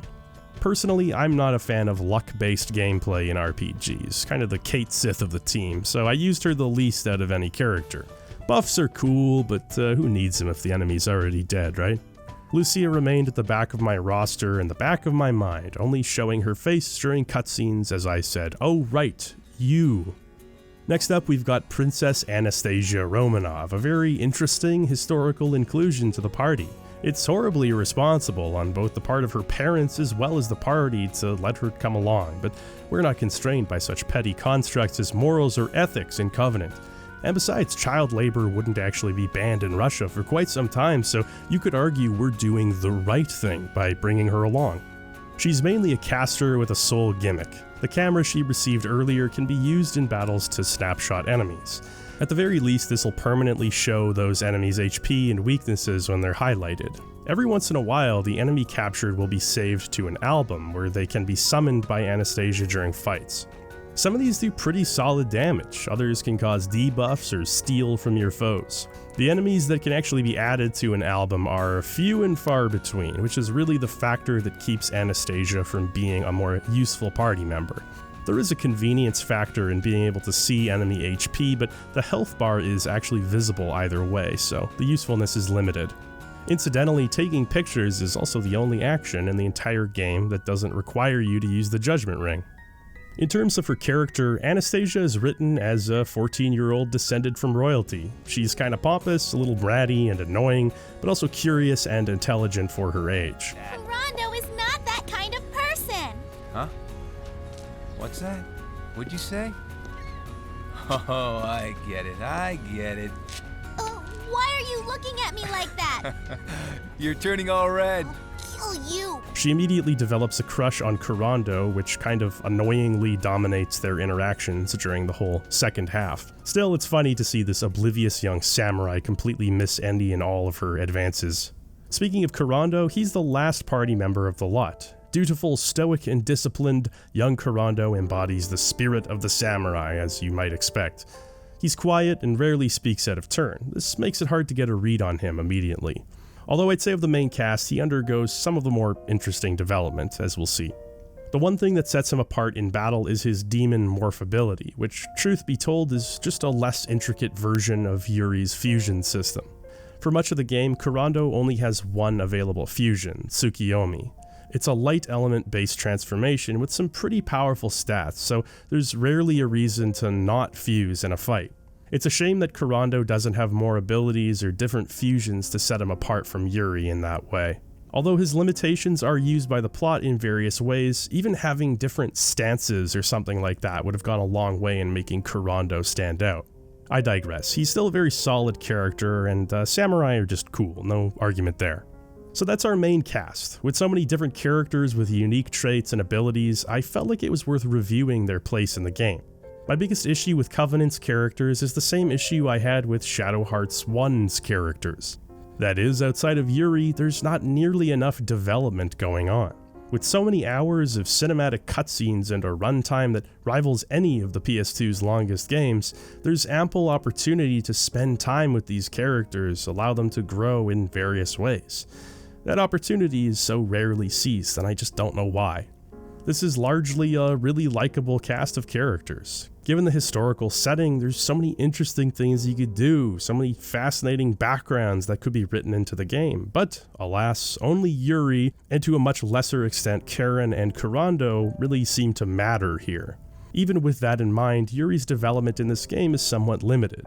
Covenant does humanize Yuri in ways that weren't possible with the previous game's stiff cutscenes, and it is appreciated. Despite that, the game is more interested in moving the plot along rather than sitting with our cast and having you get to know them. I think it's a series weakness that's only been overcome by Koudelka, which is frankly a masterclass in character writing. I recognize Shadowheart's growing ambition. As a globe-trotting historical paranormal adventure, there's a lot to get to, and that means moving quickly. But those quiet, human moments are really what define a good JRPG for me, and there's room for improvement here in that regard. I do have to say the sheer volume of different goodies to find and character-specific techniques is very impressive. There's just so much content in Covenant, and it's a joy to uncover it over time. It's so much fun to find a weapon for Joachim and satisfying to uncover a new summon for Anastasia. If you're the type of person who likes collectibles or like 100%ing games, Covenant is gonna give you a very dense experience. As I said, it's a kitchen sink approach they took for this game, and I appreciated the variety that came across as a result of that. So the princess under Corando's watch has been kidnapped by a paramilitary organization. We go to rescue her and press buttons at the same time. Oh man! Oh god! Oh man! Oh god! Oh man! Oh god! Oh man! Oh god! Oh man! Oh... Wait, it's just a cutscene? What the hell's the point? What are you trying to give me a heart attack? We managed to rescue the little girl who introduces herself as Yoshiko Kawashima, daughter of Corando's master, Naniwa. Meanwhile, we see a meeting take place between Kato, a foreign minister named Ishimura, and this little fella named Garan. I've heard the rumors, but I never imagined it was so bad. Wow, in a game full of vocal performances, that is one of them. Kato, in charge of a secret weapons program, has been spending a lot of time in his laboratory where he cultivates the perfect killing machines.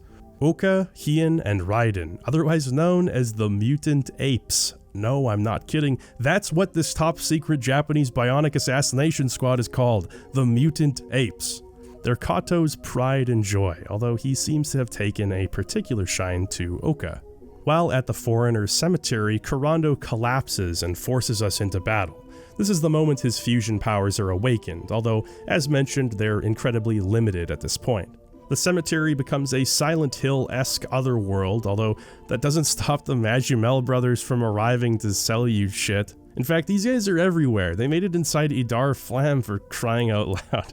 I think there's an argument to be made that Gerard and Pierre are canonically the strongest characters in the Shadow Hearts universe. They fight evil and don't afraid of anything. Anyway, it has been about 9 minutes since our last labyrinthian puzzle dungeon, so it makes sense that we'd find ourselves here. I have to say, areas like this rub salt in the wound a little bit, considering how drab the visual design is. It's enough to get lost in a foggy cemetery, but I mean, I know the Shadow Hearts series can make foggy cemeteries cool. I've seen it with my own 2 eyes. After making it through, the team temporarily fights off Garan, who's got a bone to pick with them, and then meets the Kawashimas in a less twisted version of the cemetery.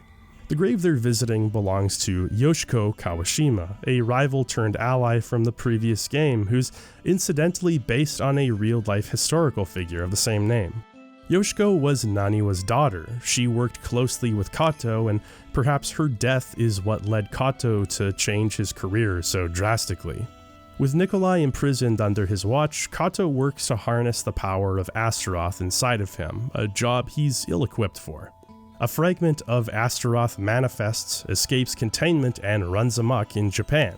Have no fear, the Mutant Apes are on the case.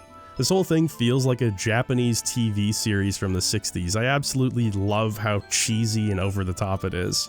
The Mutant Apes don't really fit in with the 1950s setting at all, but I don't know, I like the science fiction flavor added in their segments. It's one of the few genres of fiction Shadow Hearts hasn't indulged in all that much till now. The parties each contribute in their own way, and ultimately, Astaroth is defeated, for now. But Kato can't pull the wool over the party's eyes. Nikolai is inside of that monster. He tells Yuri where they'll find Nikolai, and with a Russo-Japanese war now looming large, the party have the necessary motivation to take him down. It seems the foreign minister Ishimura may be a shadow puppeteer, pulling Kato's strings in private and planning a coup of his own. He's even had Kato steal the Emigre manuscript just to make matters worse. There's a lot of things happening right now, and they happen fast. It's not the most elegantly told story in RPG history, I'll admit, but it wears its silliness on its sleeve and kinda gets away with it by virtue of that. Over time, the party slowly begin to realize that Uka of the mutant apes is actually a genetic copy of Yoshiko Kawashima. Seems like Kato saw them as more than just associates and had a hard time letting go when she passed. That's an understatement, by the way. We will see just how hard a time he had. But in any case, it mirrors themes seen throughout Koudelka, Shadow Hearts, and now Covenant itself. Everybody loses people dear to them. It's never fair, and you never want to let go. The only problem in the world of Shadow Hearts is that not letting go is an option. Whether it's the Emigre manuscript or creating genetic clones of your loved ones, running from grief seems like an appealing option. But it's not. It's a freight train bearing down on us. We just have to go through it. If anything, that's the lesson of this series. But it's a lesson these characters just refuse to learn. Playing God has its own consequences, as we've seen many times before, and it seems that we're destined to see it many times again. The mutant apes were all brought back from the brink of death and given mechanical implants, all except for Uka, whose physiology was left untampered to allow for pregnancy. Despite his rugged exterior, Kato's pain is real. He's allowed his loss to twist him into something that he doesn't want to be. Even now, he can recognize that. But he also feels that it's too late to stop. He's already fallen in love with Kawashima over again. It's a bell he can't unring, and now he'll see it to its logical conclusion. Obviously, but still gracefully foreshadowing Kato as our ultimate adversary. There's just no question about it. The party arrived to the laboratory just a little too late, as Nikolai's ego is fully separated from Astaroth. This allows the demon to assert himself and run free. Now that's fine. I'll have my monster. Screw his Doctor! damn ego! Get back! I have been brought back to this world, solely to lead it into the fiery gates of hell. I can't stress this enough. This literally just happened. Why did they do it again and expect this not to happen? At a complete loss, Naniwa tells Yuri to head to the Forest of Wind, where someone will be waiting for him. As they reach the forest, they fall into a devilish trap and sends them into an evil incarnation of... Okay, how did you guys get here? We have a final confrontation with Garan, which employs the same gravity of storytelling as you might expect by now. I just think that's the coolest. Floating around like that. Laugh while you can, my little ones. Soon you'll be shedding tears of pain. It must be the pillow he's sitting on. I'm sure of it. You think so? This is the last chance to plead for your lives. Anything you wish to say before you meet your deaths? Well? That pillow. Where can I get one? Oh my god. Anyway, he never did tell us where he bought that pillow, did he? This game, man. This fucking game. Within the Forest of Wind is Kurando's hometown, Inugami Village. Comfiest town on the second disc by a country mile. The team visits Kurando's mother, Saki, who's the leader of Inugami Village. Being in tune with Japan's ley lines, that is, the magic that runs beneath the earth, she's able to have vivid premonitions. It's clear that Astaroth has already had an effect on Japan, but using her sight, she finds Kato deep within Mount Fuji, along with Astaroth. She also reveals that she's actually Yuri's aunt, which makes him and Kurando cousins. It's not particularly consequential, mostly just a way to explain Kurando's fusion powers. It also ties Saki's desire to defend Japan with Ben's. That's Yuri's dad, by the way. So it's deep into Mount Fuji we go, and I know I'm belaboring the point, but this dungeon is so maze-like. You've got to place colored gems on pedestals, but you constantly got to rearrange them, and it all takes so long, and it's just caves, okay? You can't make caves interesting. Well, you can, but they don't. This area didn't feel fun or rewarding. It was a massive relief to have it over with, but it overstayed its welcome. I guess they're trying to balance the massive amount of cutscenes with long, unbroken stretches of gameplay, but this was a bit much. The party finds Kato and the apes deep within the mountains, having battled an embryonic Astaroth and failed. But their failure is our success as we overcome the crunchy Astaroth exterior to reach the rich nougat center known as Nikolai. His plans ruined, he lunges at Kato but stabs Uka instead, inflicting a mortal wound that sends Kato into a profound sorrow. He is now much more dangerous than Nikolai or Rasputin. Later at the Forerunner Cemetery, Yuri will find Kato, meditating on his misery at Kawashima's grave. He gives Yuri the emigre manuscript and, well, basically peer pressures him into bringing Alice back to life, as though there's any possible outcome where that doesn't end in abject misery. Kato declares he and Yuri as enemies and resolves to literally change the world in a very menacing Albert Simon-esque way. There's a lot shoehorned in here, including a confrontation with Minister Ishimura, where we learn more about his political machinations. Frankly, considering the stakes at this point, he feels rather small potatoes, and I'm not sure his continuous inclusion, nor that of Garan, really serve the plot enough to justify the lack of tight pacing. You get some insight into Yuri's thought process and overall growth from the last game, but I still feel like it would have been better left as side content. Going through this gauntlet of his soldiers, one after another, it starts to feel like the game is burning time, and it really doesn't need to do that. Honestly, this game is just backloaded in general. It's not to say that nothing happens in the first disc. To the contrary, there's a lot going on, and I'd say in terms of pacing, that disc does a better job. Disc 2 is where shit hits the fan in a lot of ways, and the rate at which characters are introduced and dealt with bites off a bit more than can reasonably be chewed in the latter half of a game. I will say that things certainly get more bonkers in the second half of the game, which makes things a lot more fun. You can tell they really let loose with their imaginations during the Japan segment, and I think it's more memorable as a result. There's just a few instances where they got carried away. Yuri finds himself in a depressive slump as a result of many different circumstances, not the least of which being the holy mistletoe slowly eroding Yuri's memory, and he's worried about no longer existing. It's a perfect opportunity for one of Roger Bacon's patented pep talks.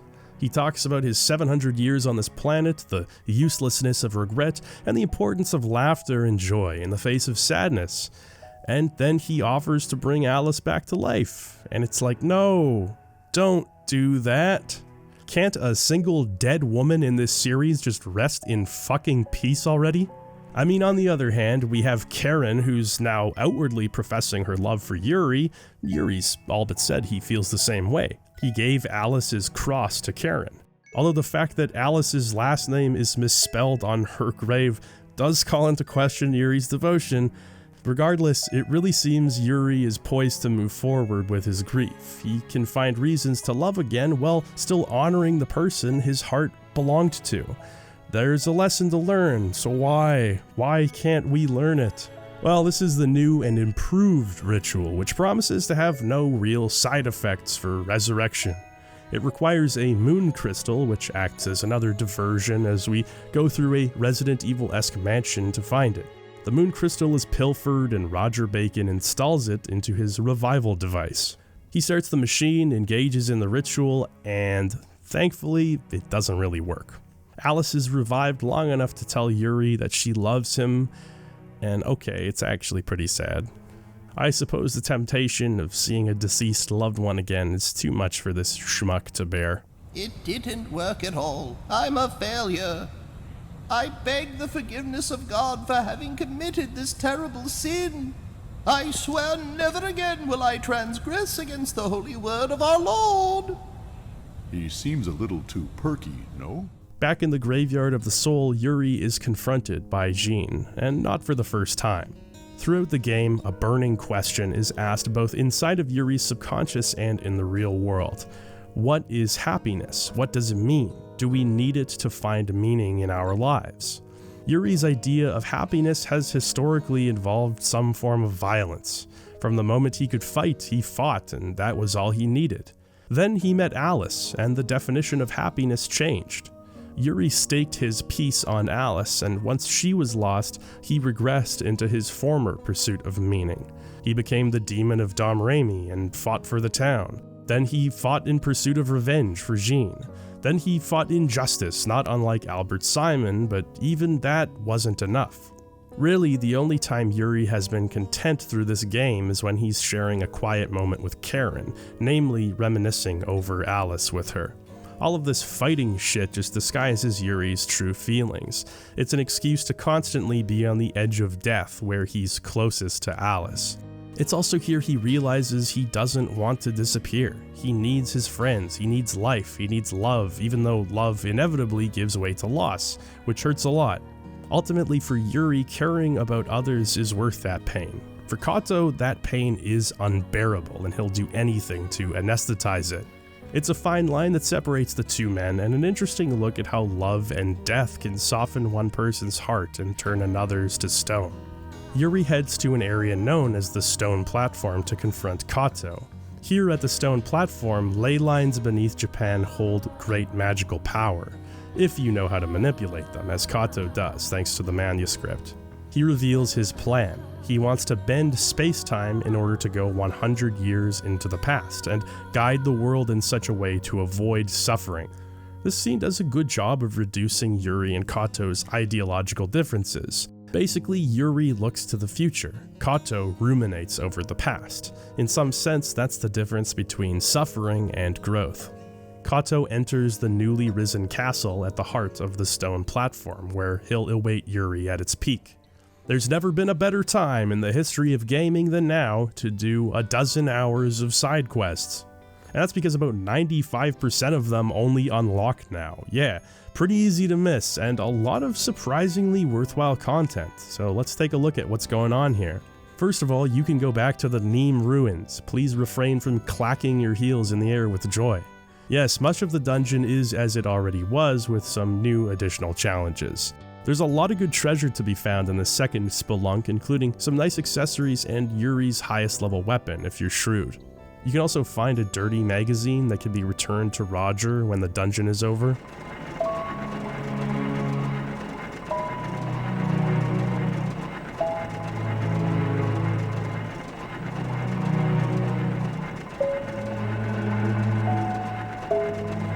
You can also power Roger's teleporter by running on his treadmill. I hated this part in the first game, but at least it's not mandatory here. Let's give it a try.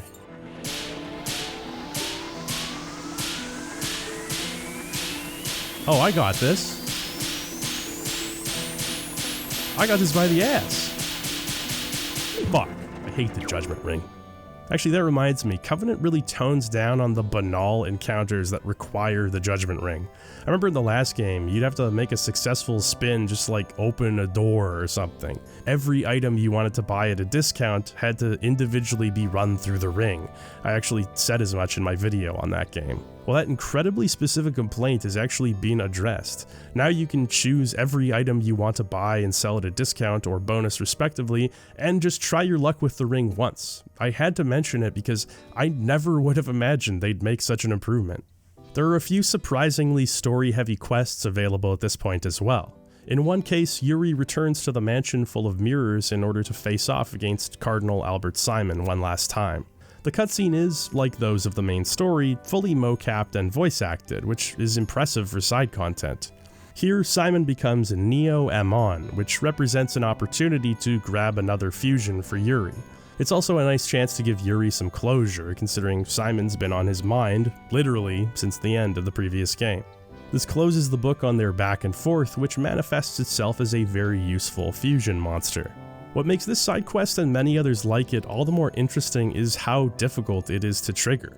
Not only are they just available at this very specific time in the story when most players will be raring to head to the finish line, but even finding it is its own challenge.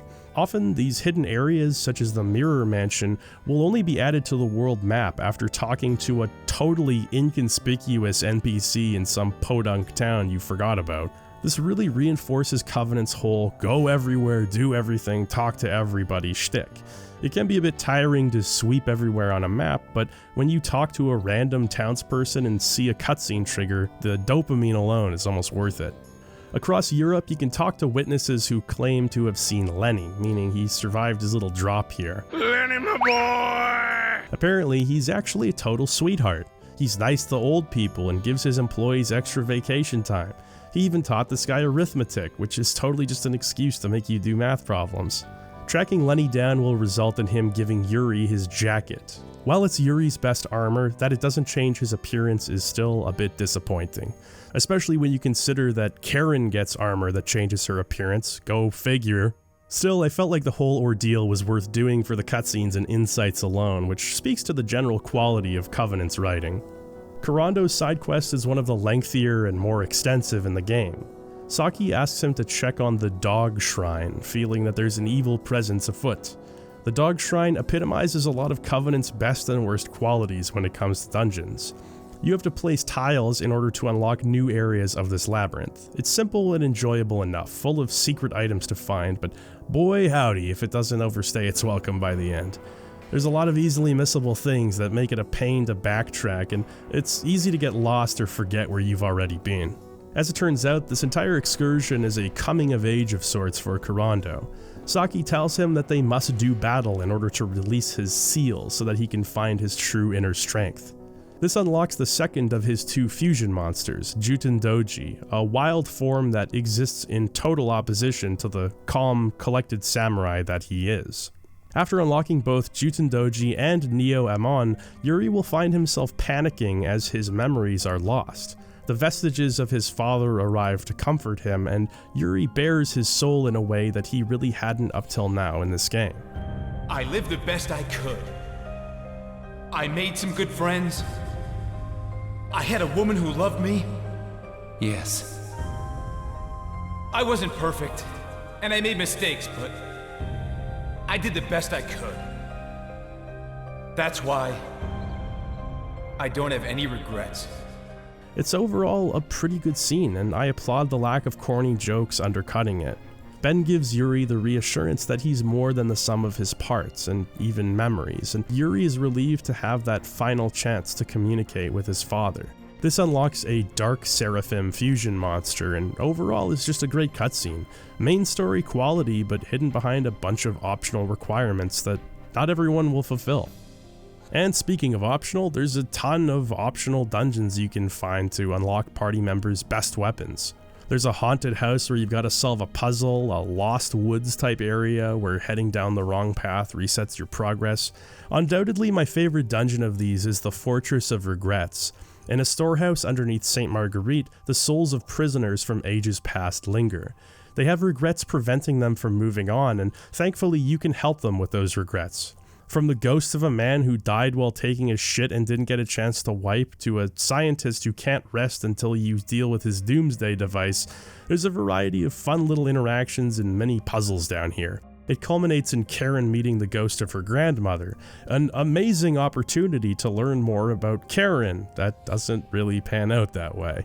The dungeon itself is unique, it's just a shame most of the characters don't get a real cutscene the way Yuri and Kurando do with their side activities. Still, I like that these interactions were added. Even Blanca gets his time in the sun, as he speaks to the spirit of Jean for one last time. Also, if you finished all of his wolf bouts, one of Blanca's techniques is now followed up by a proto-furry doing an uppercut. Worth the hassle, I'd say. There's an opportunity for Joachim to reach his final form. It involves going through a ton of very easy, very uninteresting fights in order to reach the top of a ring castle where he gets to meet the Great Gamma. Defeating his mentor will allow Joachim to advance from the Grand Papillon to the Great Question, which essentially just powers up this phase of his Joachims. I don't know how to approach what follows in this scene. It's just implied that the Great Gamma has sex with Joachim, everyone watching, including Anastasia, who's like 14, and Joachim isn't really into it, and it's profoundly uncomfortable and very weird. There is one more major side quest that involves a bit of dedication. First of all, you have to collect every crest in the game, which is a tall order on its own. Then you've got to arrange them correctly in Solomon's Key. Once you reach Goreem Valley, you'll unlock a side activity called Trials. You can select from a list of these trials, each one representing a different combat challenge. This might be something like not allowing you to use magic, killing an enemy with a minimum combo score, or having your judgment ring altered in a variety of unpleasant ways. Seriously, these judgment ring afflictions are the absolute worst, although it's a pretty creative way of implementing status effects. There's a long list of these trials, and appropriately they become much more difficult and intricate as you make your way down the list. You get rewards after completing each one, and those by themselves are pretty great, but there's something even better coming. After completing the trials and Solomon's Key, you'll face off against Solomon himself. It's a hell of a fight. Anytime you have the upper hand, Solomon uses this ability called Melt Crest that just devastates your party and deals a bunch of status afflictions. You have to be cleaning up almost every turn, with the caveat being, the minute you're back in good shape, Solomon will just obliterate you again. It's a battle of attrition for sure, and a prime example of Blanca's Aurora healing ability being, well, I would say necessary at this point. After beating him, you'll gain the ability to use Melt Crest yourself, and it is very, very good. At this point in the game, the side quests are all mopped up and your characters are going to be real powerful. It's kind of the catch-22 of Covenant. Ignore the side quests, miss out on some great content, and face the final dungeon underpowered, or do the side quests, have a mostly great time, and be a unstoppable killing machine by the time you get back to the stone platform. The side activities here are just too good. There's so much to miss out on if you march forward without taking a break. I think Covenant would have benefited from staggering a lot of these activities across the second disc rather than cramming them all in the same spot at the end. It adds a hefty speed bump to the game's pacing and makes it much harder for the game to balance power, you versus your enemies. Still, the fact that so many of these quests are obscure may point to the fact that you're not necessarily supposed to find and do all of them on one run. It may also point to the Brady Games Shadow Hearts Covenant Strategy Guide, complete with boss strategies, hidden items, and all the tips you need to take your game to the next level. Kato's castle is more or less what you'd expect from Covenant's final dungeon. It's a geometric tech base with some elevator puzzles that goes on just a little bit too long. Not as cool as Shadow Heart's final area if you ask me, but a serviceable last hurrah. In his mind, Yuri is confronted with a question from Jean for the last time. She's pushed him to think about this for much of the game, and now it's time to answer. What makes you happy? You can choose between living my own way and living peacefully. The important thing to remember here is that you're answering for Yuri, and if you've even been half paying attention to his antics, the answer is obvious: living my own way. It's not implausible that Yuri would be interested in peace alone, but Yuri is nothing if not a man interested in maximizing his own freedom, whatever that means. The easy way has never been his way, and it never will be. His is a story of perpetual growth through hardship and acceptance. Kato would pick living peacefully. He would undo 100 years of history, the good and the bad, to avoid the hardship of life's winding roads.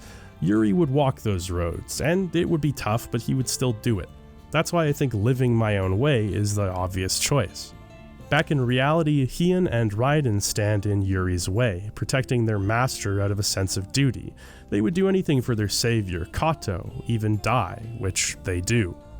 There's nothing left to do now but to confront Kato, who summons a creature called Suzanu, a god in Japanese folklore that was cast out of heaven. It's a reasonably challenging fight, but with all of the skills, fusions, and experience we've gained over the past few hours, Suzanu does not stand a chance. Kato is defeated and reveals that no one in this castle can ever return to the present. Instead, they now must pray and focus their attention on the time and place they wish to return to. One by one, the party members disappear, looking down on Yuri and smiling, knowing they'll probably never see each other again. The mistletoe's curse finally reaches its conclusion, and Yuri is forced to let Karen go. Yuri focuses all of his attention on the outcome he desires, and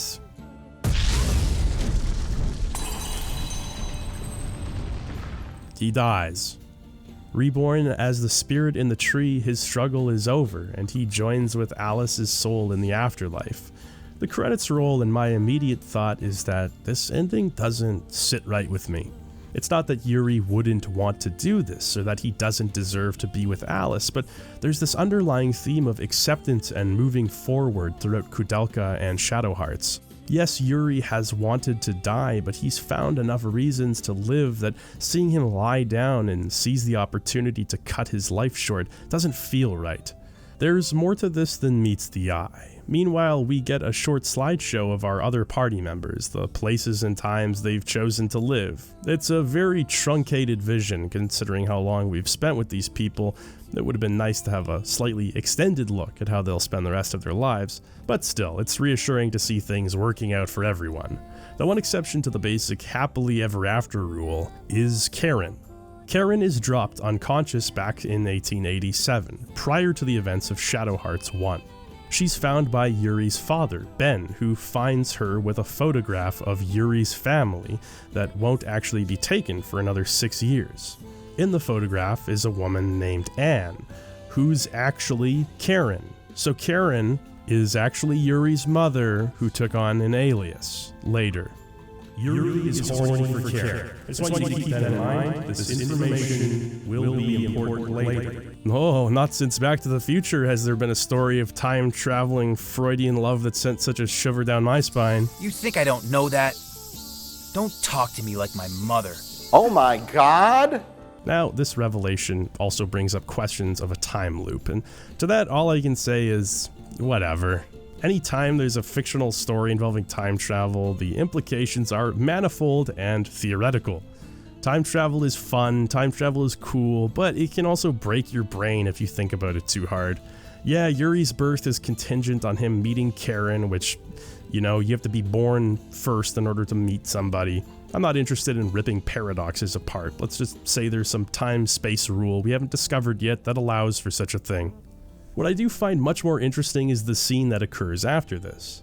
1913, South Manchuria, aka the opening scene of Shadow Hearts 1. Sure enough, there's Yuri with his patented cool guy jacket. I miss this thing. The train with Alice on it is coming, but there's something different about things this time. This isn't the Yuri of Shadow Hearts 1, this is the Yuri we saw die. Yet somehow his prayers were answered. He was sent back and given another chance. Soon he'll meet Alice for the first time, and with the strength and knowledge cultivated over the years, this time he won't let her die. Alright, that musical build-up to NDE from the first game's soundtrack is pretty hype. I kind of feel like a kid again.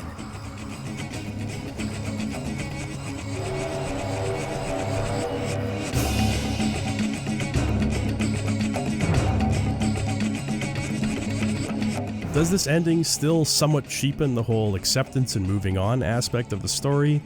Sure, but the more I think about this ending, the more I like it. On top of just being cool, they found a clever way to canonize both of Shadow Hearts' endings. Alice passing away is the catalyst for Shadow Hearts Covenant, but having Yuri break the curse and save them both is the result of this Yuri on his second go-around, having the wisdom to overcome. You can effectively say the good ending of Shadow Hearts 1 actually results from the events of Covenant. Again, there's questions of a paradox, no doubt, but I'm happy to grant some creative leeway. I really like how they wrapped this all up.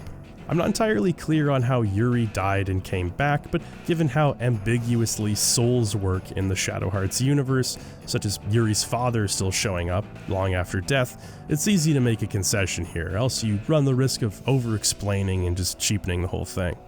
Now, if you told Jean that Yuri's happiness could only come from peace, there's a whole other possible outcome to this thing. Yuri does accept what he's lost and looks to the future with honor, despite the mistletoe's curse undoubtedly hanging over his head. His spirit within the tree disappears, representing the loss of his thoughts, emotions, and memories. Later, Roger Bacon finds Yuri, who's now lost all sense of self, a shell of the person he was. Roger pretends to be his father with the motivation of becoming his caretaker. It's a pretty depressing ending. Even if the good ending stopped after Yuri died and rejoined Alice, it still would have been a far sight better than this. I'm never a fan of endings being contingent on a single dialogue choice, and this is no exception. At the very least, this choice is available from your last save, so if you fucked up, you just have to go through the final boss again. Yippee! I'm sure it's plenty clear, but my preferred ending here is the first. When circumstances are unfair, it can be hard to accept them, but accepting them is all we can do to move forward. Sometimes, though, despite our worst expectations, we do get a second chance. Yuri, armed with knowledge and experience, would make good on his second chance. And Nautilus, armed with the same, would definitely make good on theirs. Shadow Hearts Covenant is one of the great sequel stories in gaming, identifying weaknesses with the original and forging a unique identity in the process.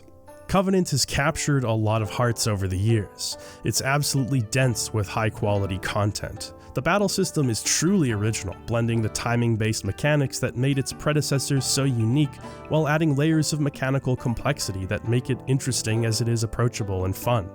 Fun is the word of the day here. It's a concept that Covenant never lets out of its sight. Whether it's the absurd dialogue and cutscenes making you laugh and groan in equal measure, or the vast array of side activities, minigames, and fun interactions that are never necessary but always an appreciated injection of personality. The game doesn't always hit the mark. Some dungeons are intent on frustrating the player, and the game often smushes or elongates certain story beats gracelessly at the cost of the game's pacing, which isn't world-class at the best of times. Moreover, it's criminal to have such a diverse and potentially interesting cast contribute so little to the plot. It sometimes feels like Yuri is the only real person, traveling with a collection of archetypes and personality quirks, there purely to react to situations. Still, they are a likable collection of archetypes and quirks, memorable in spite of their characterization, definitely not because of it. Covenant often surprised me with its ability to pull the brakes on its silliness and deliver something sincere. While it doesn't reach the highs of Koudelka or even its predecessor, there's still a lot worth chewing on across dozens of hours of cutscenes and dialogue. Ultimately, Covenant is just a blast, a veritable candy store of RPG goodness. It may not be the most nutritious or fulfilling, but sometimes you just want some fucking candy. I can't say its themes or characters will stick with me for long after I shut off the game, but as a piece of entertainment, a work of escapism, rarely have I enjoyed myself playing a game for this channel as much as I did with Covenant. I legitimately looked forward to seeing what the game had in store for me next. Now there's nothing to do but sit back and rejoice that Koudelka, Shadow Hearts, and Covenant made a nice trilogy with 3 different flavors of horror RPG. And thank goodness too, because God knows they could have ruined it if there was another game in this series. Go out on a high note, that's what I say, and Covenant is indeed a high note. Alright everybody, let's answer some patron questions. First up, thoughts on this picture I drew? Well, it's a beautiful picture. I love that you've correctly assessed me as the type of man who wears a tie under his neck brace to the rescue puppy store. Also the type of guy who would adopt a rescue. Yes, that's us. Although I would probably have told you that we were gonna go to the puppy store before we were already physically there, but seeing the joy and surprise in your eyes does make it all worth it. I just like a Devin Townsend song called Jular. I added the ma just for some kind of a prefix. That's all there is to it. That's an interesting question. I think it's a very situational thing. In the most general sense, I prefer my JRPG protagonists to have dialogue and my Western RPG protagonists to be silent. But again, that's being very general. I certainly do. I would go with the remake or the original 2. I'm a sucker for choices, whether that means reactivity and dialogue options or some kind of emergent gameplay a la Deus Ex. Yes, pineapple on pizza is okay. I'm sorry, everybody. This is just sort of a broad geographical setting, but subarctic areas like northern Canada and Siberia really get my imagination going. Sometimes I'll watch YouTube videos of people just like showing what life is like living in this region. I can think of a game or two with this setting, but I feel like there's a lot of untapped potential. I'd like to thank the patrons in my Persons of Lordly Caliber tier, who include Adam Safranco, Matthew Sean Dick, Banana Turnip, Sleepy, Avil, and Hime Takamura, True Manalist, Spencer Kennelly, Smo Bun, I'm Emil Castanhes, #1 fan, Captain, BB Squirrel, Shane Shack, Mr. Shifty, Buster Drew, Francois, Fanar, Fenrir Lives, Silvar, Guko, Jordan Laughlin, Eldon Rosen, Jordan Miller, Hayden Hudson, Rocket Man, Jay Hewen, Azure Midsummer, Destrega, Tepid Tag Tournament, F, James Adair, Sable Dragon Rook, Cameron himself, Einel Handler, Kelly Slaughter, Zeta, Caleb the Wanderer, Nicholas Esposito, Stephen Clancy, Cat Poop Nachos, Chew, Believe in the Net. Thank you all very much for your continued support. It is greatly appreciated. If you want to support the channel and net some bonuses, I humbly ask that you consider my Patreon, a link for which can be found in the description. Every little bit helps. Thank you for watching the video, and until I see you next time, stay healthy, wealthy, and wise.